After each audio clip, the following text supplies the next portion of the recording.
Bonjour les amis, nous voici réunis pour débuter cette lecture. Premier jour, premier chapitre des Actes des Apôtres. Le thème, demander le programme. Alors nous lisons dans les 8 premiers versets.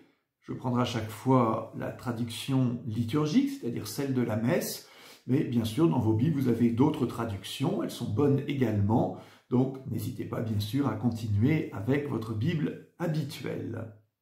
Cher Théophile, dans mon premier livre, j'ai parlé de tout ce que Jésus a fait et enseigné, depuis le moment où il commença, jusqu'au jour où il fut enlevé au ciel, après avoir, par l'Esprit Saint, donné ses instructions aux apôtres qu'il avait choisis.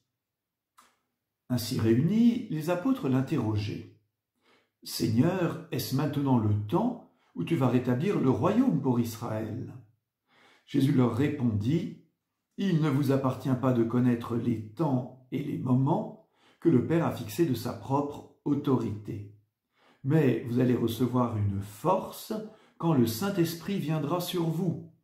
Vous serez alors mes témoins à Jérusalem, dans toute la Judée et la Samarie et jusqu'aux extrémités de la terre. » Demandez le programme. Eh bien, vous voyez, c'est Jésus vivant qui fixe lui-même à ses apôtres le programme.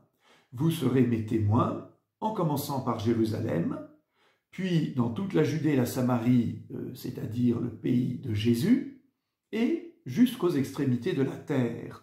Alors à l'époque, les extrémités de la terre, c'est l'Empire romain, c'est le pourtour de la Méditerranée, c'est le monde qu'on connaît. Et effectivement, symboliquement, le livre des Actes, nous le verrons, s'arrêtera à Rome. Tout le reste, eh ben, c'est aujourd'hui. Ce programme, bien sûr, continue. Et ce programme, il ne peut se faire qu'avec la force que vous allez recevoir, c'est-à-dire l'Esprit Saint. Les Actes des Apôtres sont la deuxième œuvre de Saint Luc. Vous le savez, il a bien sûr écrit l'Évangile. Et déjà, au début de l'Évangile, il s'adresse à ce mystérieux Théophile, cher Théophile. Qui est-il ce Théophile? Nous ne savons pas exactement, mais Théophile en grec, ça veut dire celui qui cherche Dieu, celui qui aime Dieu.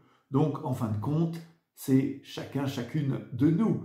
Nous sommes ce Théophile à qui Saint Luc s'adresse dans un livre en 2 parties.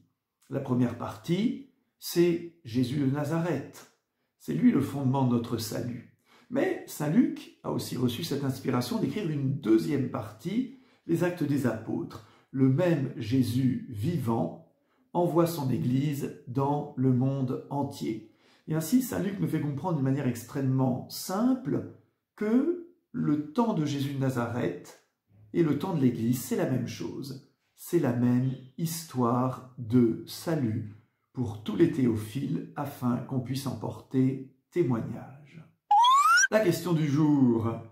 Jésus s'est présenté vivant à ses apôtres, nous l'avons entendu. Quels sont pour moi aujourd'hui les signes de la présence de Jésus vivant? Bonne méditation. Dieu notre Père, envoie ton Esprit Saint pour qu'il ouvre notre intelligence, que notre lecture de la Bible devienne pour nous source de vie, que le témoignage de tes apôtres enflamme notre cœur pour annoncer Jésus vivant. Amen. À demain pour le 2e chapitre. Bonne lecture.